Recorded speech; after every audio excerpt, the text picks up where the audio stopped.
जय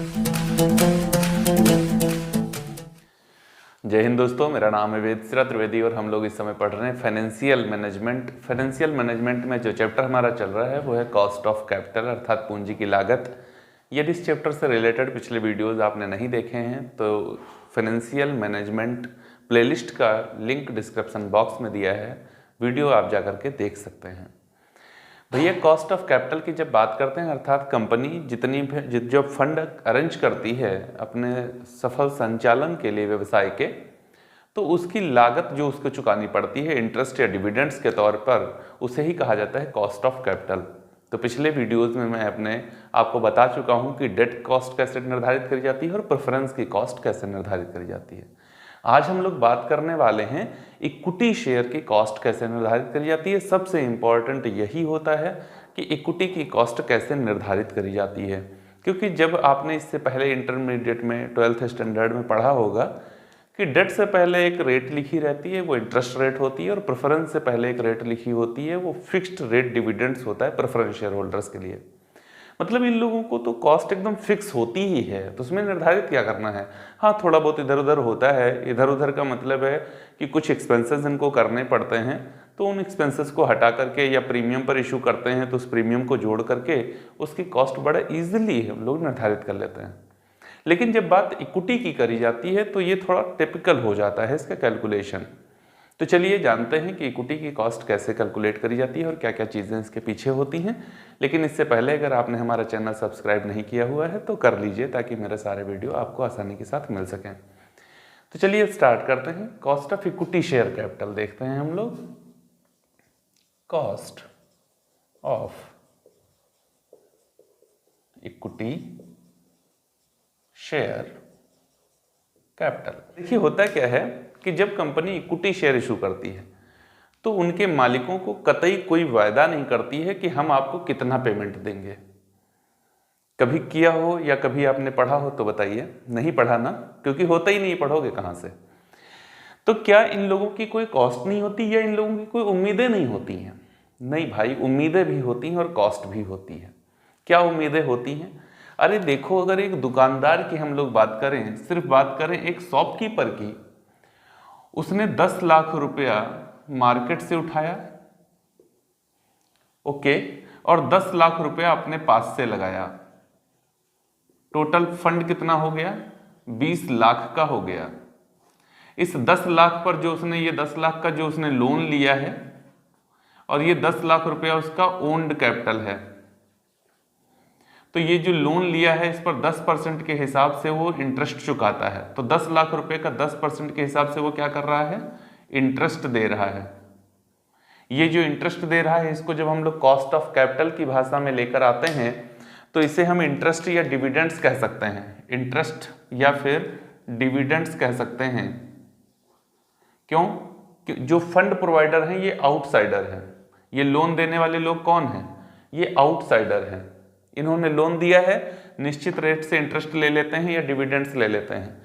20 लाख रुपए लगाकर तुम्हारा व्यवसाय चले या भाड़ चूल्हे में जाए, इनको कोई मतलब नहीं इस बात से। लेकिन ये जो 10 लाख रुपया तुमने अपना लगाया हुआ है, क्या आपने ये सोचा है कि हमारा व्यवसाय कभी ठप होगा? नहीं ना। आपने क्या सोच रखा है कि हमारा व्यवसाय दिन दूने रात चौगुने वृद्धि करेगा। अगर हमने आज 20 लाख रुपए लगाया है तो ये हम इसको 2 करोड़ तक लेकर के जाएंगे और उसके आगे भी लेकर के जाएंगे। कोई जरूरी नहीं कि 2 करोड़ पे लेके जाएंगे फिर रोक देंगे। ये उम्मीद होती है ना। तो सेम यही उम्मीद होती है इक्विटी शेयर होल्डर्स की। वो जब व्यवसाय में पैसा लगाते हैं तो मान के चलते हैं कि हमको भी एक निश्चित रेट से डिविडेंड्स मिलेगा। देखो, कुछ चीजें होती हैं जो इक्विटी शेयर होल्डर्स दिमाग में सेट करके फिर कंपनी के साथ में जुड़ते हैं। ये अब कंपनी में विनियोग करते हैं, मालिक होते हैं ना कंपनी के। तो मालिक होने के साथ साथ इनकी प्रत्याशा भी होती है कंपनी से। वो क्या होती है? ये भी चाहते हैं कि जैसे डिबेंचर्स होल्डर को निश्चित रेट से इंटरेस्ट मिलता है, जैसे प्रेफरेंस शेयर होल्डर्स को निश्चित रेट से डिविडेंड्स मिलता है, ठीक इसी तरीके से हमको भी पर ईयर एक निश्चित रेट का डिविडेंड्स मिल सके, इनकी भी इच्छा होती है। नंबर 2 पर ये क्या सोचते हैं? जो डिविडेंड्स हमको मिल रहा है वो तो मिलता ही रहे, साथ ही साथ प्रत्येक वर्ष हमारे जो प्रॉफिट है हमारे लिए उस प्रॉफिट में प्रत्येक वर्ष वृद्धि होती रहे, ये भी इच्छा होती है इनकी। जबकि जो आउटसाइडर हैं, जो फंड प्रोवाइडर होते हैं, जो आपको लोन प्रोवाइड कराते हैं, वो लोग कभी ये नहीं चाहते कि हमारे ग्रोथ हो हमारे यहाँ। चाहने का मतलब है भैया, अगर चाहते हैं तो ज़्यादा रिस्क लीजिए, जब आप ज़्यादा रिस्क नहीं ले रहे हैं तो फिर आप ऐसी इच्छा भी नहीं रख सकते, है ना। तो ना तो ये ऐसी इच्छा रखते हैं और ना तो इतना रिस्क लेते हैं, लेकिन ये लोग बहुत ज़्यादा रिस्क लेते हैं तो फिर बहुत ज़्यादा इच्छा भी रखते हैं कंपनी के साथ। तो ये दो चीज़ें तो ये चाहते हैं। इक्विटी शेयर होल्डर्स की जब बात करेंगे तो भैया ये दो चीज़ें चाहते हैं। ये पहली चीज़ चाहते हैं कि हमको निश्चित रेट से डिविडेंड्स पर ईयर मिलता रहे जैसे बाकी लोगों को मिलता है। दूसरी बात ये चाहते हैं कि प्रत्येक वर्ष जो लाभांश हमको मिलता है उसमें प्रत्येक वर्ष वर्षानुवर्ष इसमें वृद्धि होती रहे। तो चलिए देखते हैं कैसे इनका कैलकुलेशन किया जाता है। भैया जब बात करेंगे इक्विटी शेयर कैपिटल की तो इसको दो पार्ट में डिवाइड करेंगे हम लोग। पहले कौन कौन से वो दो पार्ट होंगे? सबसे पहले होगा cost of new equity share,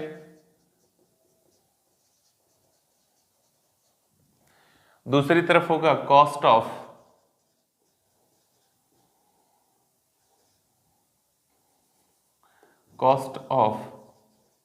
old equity share. भाई दो तरीके के शेयर हो सकते हैं ना, या तो कंपनी नए शेयर एकदम इशू कर रही होगी, एकदम नए, ठीक, पहली बार शेयर इशू कर रही होगी। अच्छा, दूसरी बार पहले से अगर शेयर इशू किए जा चुके हैं तो एग्जिस्टिंग शेयर होल्डर्स हो जाएंगे वो, या ओल्ड शेयर्स हो जाएंगे, पुराने शेयर हो जाएंगे। तो दो तरीके के शेयर होंगे ना, दोनों की कॉस्ट होगी। अगर पहली बार इक्विटी शेयर इशू कर रहे हैं तो कॉस्ट कैसे, और अगर पहले से इशू किए जा चुके हैं तो कॉस्ट कैसे। अब जब हम बात करेंगे cost of new equity share या cost of old equity share, बने रहिए हमारे साथ, बहुत ही इंपॉर्टेंट होने वाला ये सेशन। वीडियो थोड़ा बड़ा होगा क्योंकि एक ही वीडियो के अंदर मैं पूरा इक्विटी शेयर आपको समाप्त कर दूंगा।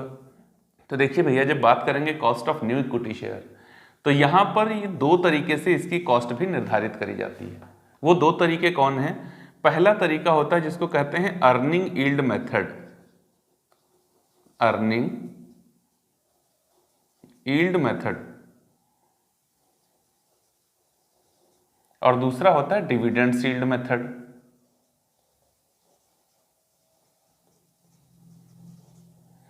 सेम चीज यहीं पर यहां पर भी होती है, यहां पर भी इन्हीं दोनों के आधार पर इसका मूल्यांकन करेंगे। कौन कौन? Earning yield method, earning yield method,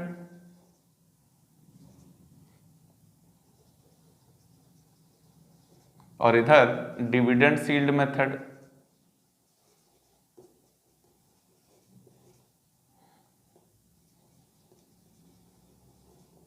देखो, इक्विटी शेयर की कॉस्ट निर्धारित करी जाए तो इसके लिए क्या होता है, सबसे पहले देखते हैं कि कंपनी कमा क्या रही है।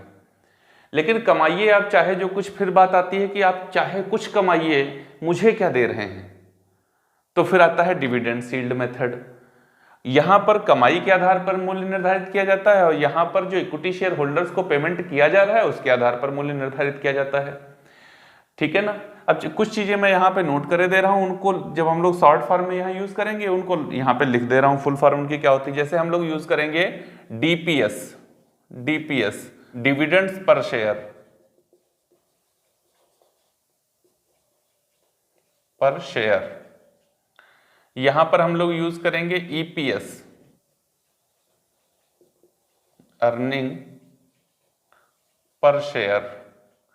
हम लोग यूज करेंगे जी, जी का मतलब होगा ग्रोथ रेट। हम लोग यूज करेंगे नेट प्रोसीड मतलब एनपी, एनपी मतलब नेट प्रोसीड।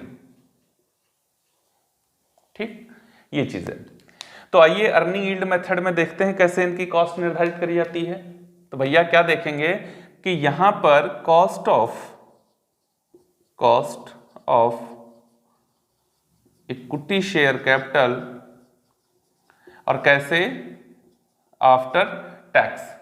इक्विटी हो, प्रेफरेंस हो, शेयर की बात करेंगे, इनकी कॉस्ट हमेशा आफ्टर टैक्स आती है। डेट की बात करते हैं वो बिफोर टैक्स होती है, आफ्टर टैक्स उसको बनाना पड़ता है। तो कैसे निकालेंगे इसको? देखो हमारा मेथड क्या है, अर्निंग यील्ड मेथड। क्या मेथड है? अर्निंग यील्ड मेथड, और शेयर कैसे हैं, नए नए इशू किए जा रहे हैं।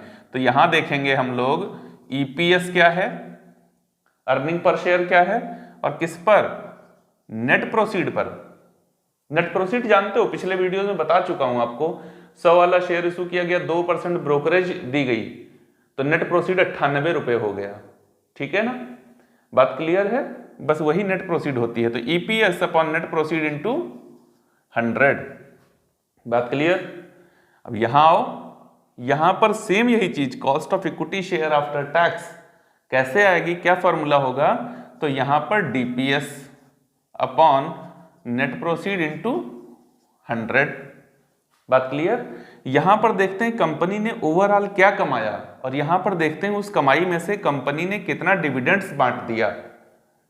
कंपनी ने 5 लाख कमाया, लेकिन इक्विटी शेयर होल्डर्स को केवल 2 लाख रुपए डिविडेंड्स के तौर पर बांट सकी, 3 लाख रुपए इंटरेस्ट और प्रेफरेंस शेयर डिविडेंड्स देने में चला गया, तो कमाई तो तुम्हारी 5 लाख है। जब हम यहां को देखेंगे तो ज्यादा रेट निकल के आ रहा होगा, लेकिन एक्चुअल में जब देखेंगे कि इक्विटी शेयर होल्डर्स को मिल क्या रहा है, तो वो हो सकता है सेटिस्फैक्टरी ना हो। तो इसके लिए ईपीएस के साथ में डीपीएस का जानना बहुत जरूरी है, बात क्लियर है।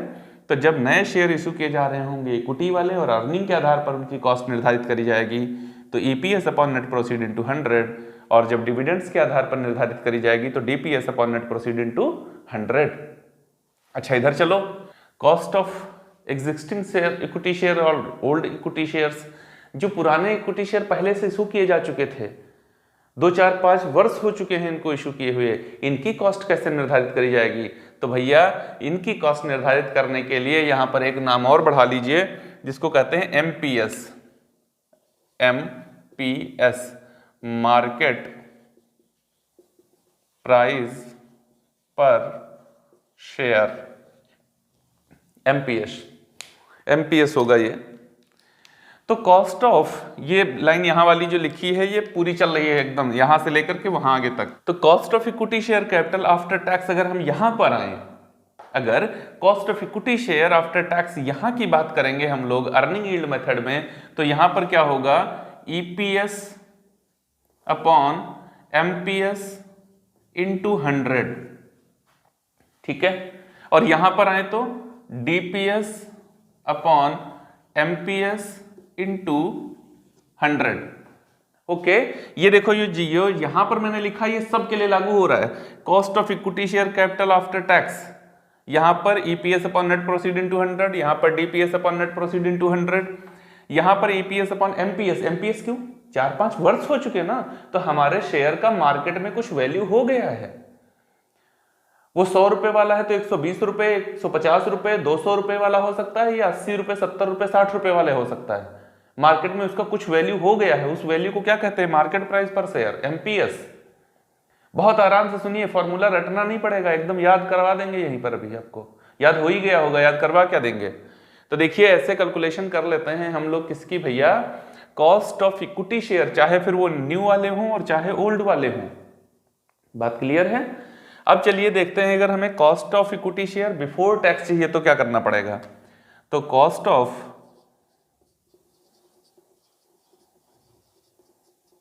इक्विटी शेयर कैसे, बिफोर टैक्स, तो भैया इसको कैसे कैलकुलेट करेंगे, कॉस्ट ऑफ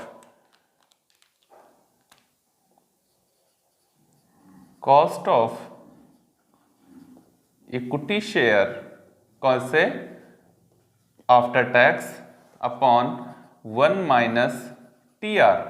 ऐसा करने से ये कॉस्ट क्या होगी, बिफोर टैक्स बन जाएगी। बिफोर टैक्स हमको ज्यादा जरूरत होती नहीं है, कहीं नहीं जरूरत पड़ेगी, हमको कॉस्ट आफ्टर टैक्स ही चाहिए। लेकिन जब कभी कुछ नहीं कहा गया होगा तो बिफोर टैक्स और आफ्टर टैक्स दोनों का ही कैलकुलेशन हम लोग कर देंगे।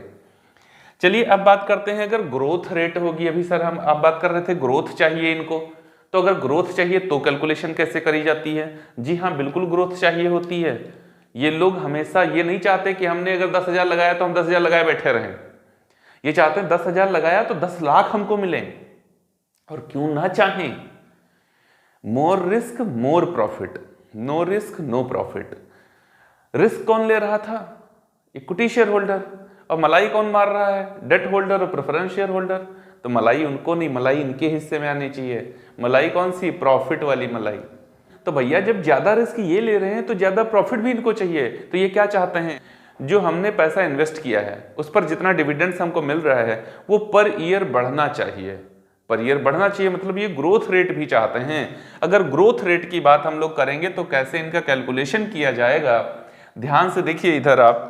अगर ग्रोथ की बात करें तो भैया सेम यही फॉर्मूला रहेगा, इसमें कुछ चेंज नहीं होगा। यहां पर आ जाओ आप। अगर हमें ग्रोथ देखनी है, इनको ग्रोथ देनी है, तो ये लीजिए आपका फॉर्मूला बन गया प्लस जी। सेम ऐसे ही कैलकुलेशन करेंगे। ग्रोथ रेट अलग से एक्सपेक्ट करते हैं वो, और क्वेश्चन में दी रखी होती है। जैसे कहते हैं इक्विटी शेयर होल्डर्स 5% की ग्रोथ रेट चाहते हैं, तो कैलकुलेशन हम इसकी ऐसे ही करेंगे। ग्रोथ रेट 5%, जो भी निकल के आएगा उसमें 5% जोड़ देंगे। बात क्लियर। जैसे मान लो 10 रुपए कमाए जा रहे हैं 100 रुपए वाले शेयर पर, तो ऐसे निकल के आ जाएगा क्या, cost of equity share after tax कितना निकल के आएगा, 100 कट गए, बचे 10 प्लस 5% की चाहते हैं ग्रोथ, मतलब रेट इनकी कॉस्ट ऑफ कैपिटल कितनी हो गई, 15%। कंपनी को इस 100 रुपए पर कम से कम 15 रुपए कमाने ही होंगे अगर ये अपने इक्विटी को खुश रखना चाहते हैं तो। और इनको अगर प्रसन्न नहीं रखा तो ये जैसे ही छोड़कर जाते हैं सब कुछ वीरान हो जाता है। ठीक है, तो इनको प्रसन्न रखना बहुत जरूरी होता है कंपनी के लिए। और इनको प्रसन्न रखने के लिए दो चीजें अनिवार्य रूप से होनी चाहिए। पहला, मार्केट रेट जो चल रहा है, करंट रेट ऑफ रिटर्न जो मार्केट में चल रहा है उसके अकॉर्डिंग इनको डिविडेंड्स दो, और पर ईयर इनके डिविडेंड्स को थोड़ा थोड़ा बढ़ाते रहो। बस ऐसे ही ये प्रसन्न रहते हैं। इन्वेस्टर हैं तो ऐसे ही प्रसन्न रहेंगे। अच्छा, यहां बात करिए डीपीएस में। कुछ नहीं होता भाई, कोई नया फॉर्मूला रटाना थोड़े है, हमें समझाना है। लीजिए यहां पर भी जी जोड़ दीजिए आगे, बस ग्रोथ आ गई। क्लियर। अच्छा, यहां की बात करिए, कुछ नहीं चेंज करना है, बस ग्रोथ रेट आगे जोड़ दीजिए। ये देखिए, चाहे यहां पर आओ, बस ग्रोथ रेट जोड़ो और काम खत्म। क्लियर, बात क्लियर है। इस तरीके से कैलकुलेशन कर लिया जाता है इक्विटी शेयर होल्डर्स की कॉस्ट का। इक्विटी शेयर होल्डर्स की कॉस्ट का सही कैलकुलेशन, सही मायने में कैलकुलेशन करना बहुत जरूरी है। इनको प्रसन्न रखना कंपनी का प्राथमिक दायित्व होता है, क्योंकि भैया यही वो लोग हैं जिन्होंने कंपनी को एस्टेब्लिश किया हुआ है। तो इनको प्रसन्न रखना सबसे मजबूत पिलर यही है। ये अगर डगमगाए तो फिर कंपनी समझ लो बिल्कुल बर्बाद होनी है, उसको कोई बचा नहीं सकता है।